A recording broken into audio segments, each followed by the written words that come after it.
Before you begin, remove the access panel, 2.5-inch storage drive cage, and fan. Removal. Note: the heatsink has numbers adjacent to the following 3 screws. Loosen the 3 captive T15 Torx head screws that secure the heatsink over the processor in numerical order. Note: due to the adhesive quality of the thermal grease between the heatsink and processor components, it may be necessary to move the heatsink from side to side to detach it from the motherboard. Lift the heatsink off of the processor and slide it out from under the chassis edge. Replacement.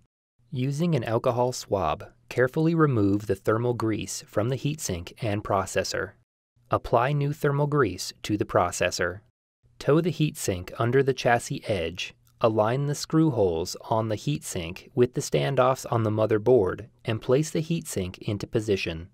Tighten the 3 T15 Torx head screws that secure the heatsink over the processor in numerical order.